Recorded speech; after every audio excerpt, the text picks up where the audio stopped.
E aí, tudo bem? Como vão? Espero sinceramente que esteja bem. Esse é o primeiro domingo do mês de novembro. A igreja celebra a solenidade de Todos os Santos. E nessa liturgia, a gente faz um questionamento. Eu ouvia isso de um amigo que não é católico. Ele dizia: por que vocês são tão apegados aos santos? Quando vocês celebram o dia, para cada dia do ano vocês têm um santo. Aí tem um dia do ano que vocês celebram todos os santos e santas. E isso sempre me perseguiu como reflexão. E eu imagino que tenha muita gente que pense a mesma coisa. Eu imagino que tenha muita gente que fale a mesma coisa. E aí eu sempre penso o seguinte, que não se trata de ser apegado aos santos. Se trata da gente ter um respeito muito grande pela memória de quem veio antes de nós e que, de algum modo, recebeu a herança da fé e, de muitos modos, nos legou a herança da fé, nos deixou a herança da fé. Quando celebramos o santo em particular, a gente está celebrando esse indivíduo que aprendeu o caminho de Jesus e por algum motivo fez coisas extraordinárias, coisas bonitas, coisas práticas, algumas coisas que talvez a gente nem tenha consciência da profundidade do seu tempo, da sua época, muitas coisas que chegaram até nós, por exemplo, quantos os santos e santas foram fundadores de ordens religiosas que trabalham com hospital, com escola, que trabalham com sanatórios. Quantos santos e santas no meio das epidemias, principalmente na Idade Média e Idade Moderna, eram os únicos que acolhiam, que cuidavam dos doentes pelas ruas. Então nós temos uma grande alegria de poder olhar para esses nossos camaradas e reconhecer neles esse sinal bonito, generoso, de que se encontraram com Jesus e não transformaram a sua fé apenas num aspecto jurídico, legal ou doutrinal. Olharam para a sua fé e disseram: isso a gente pode fazer, isso a gente pode dar também para o mundo. E deixaram herança para todos nós.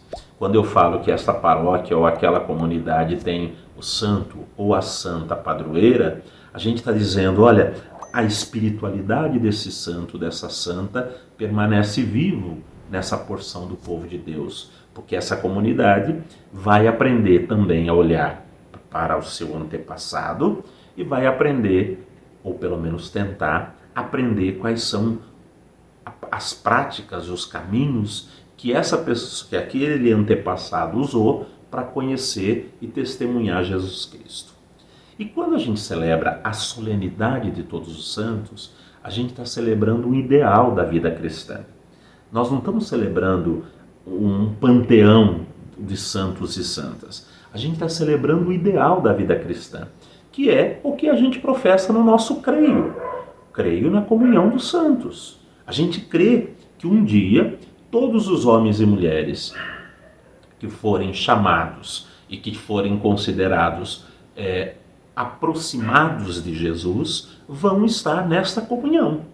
Portanto, é uma profissão de fé. É você dizer em alto e bom som que você quer, de fato, que a sua eternidade seja junto dessas pessoas que testemunharam, que ajudaram e de todos aqueles que fizeram, pelo seu caminho, fizeram um laço, uma aliança de proximidade com Jesus Cristo, com a sua palavra, o seu projeto, com o seu testemunho. Portanto, não é excessivo o nosso apego à figura dos santos. É uma dimensão muito respeitosa e muito generosa com a figura desses homens e mulheres, que quando está no nível individual, a gente agradece pelo seu testemunho, pela sua vida, pela sua história, pelas suas obras, e quando está nesse projeto mais coletivo, apresenta para nós um ideal de vida. Nós todos professamos a fé que um dia estaremos na comunhão dos santos. E lá, na comunhão dos santos, poderemos sentir que Deus é tudo em todos nós.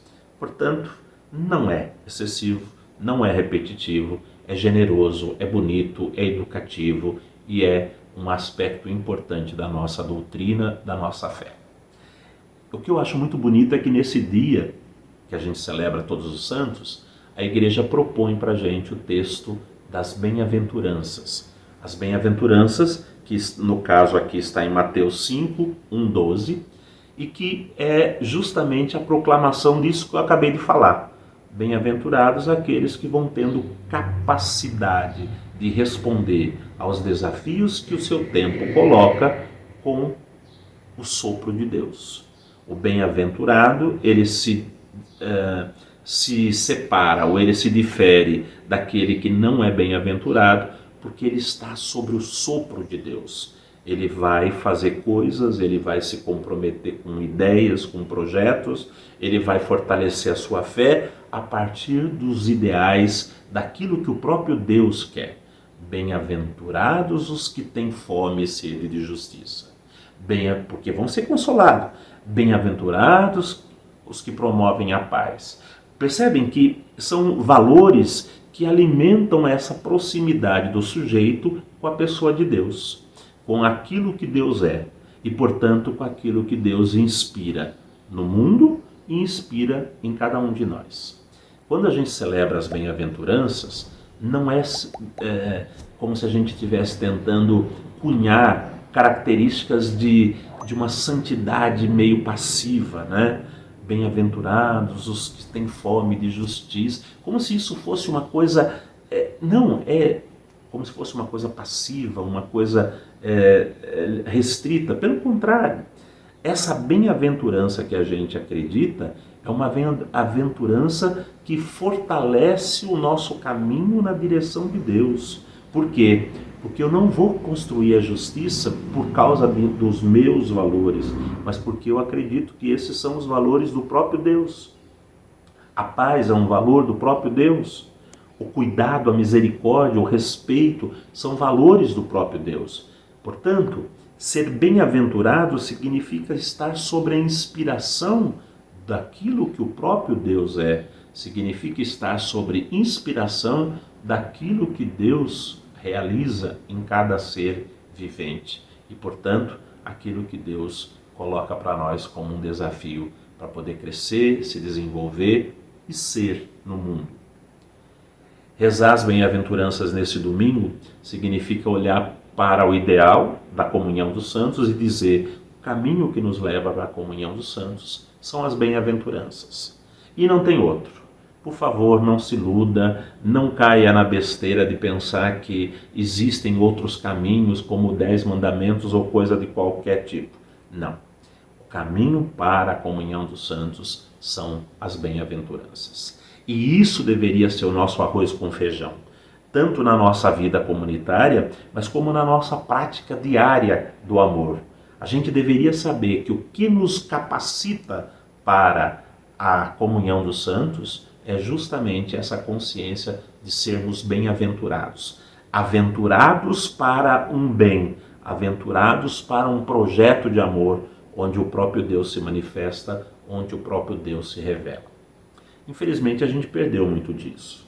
Infelizmente, tanto a doutrina ficou muito presa, como na tentativa de se contrapor aos outros deuses e às outras religiões, também se criou uma noção de um panteão de santos, como se a gente tivesse também um panteão de pessoas divinas, e a gente perdeu essa dimensão mais orgânica, de que a comunhão dos santos é justamente um projeto de vida, no qual seremos inseridos junto com todos aqueles que vieram antes de nós e que caminharam na luz de Cristo, e também aguardaremos todos para que possamos viver o eterno bem de estar com o bom, de estar com Deus.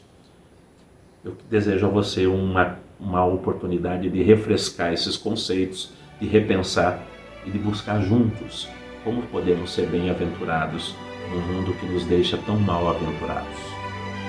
Fiquem bem, fiquem na paz. Se você gostou do vídeo, compartilha. Se você puder se inscrever no canal, é sempre bem-vindo.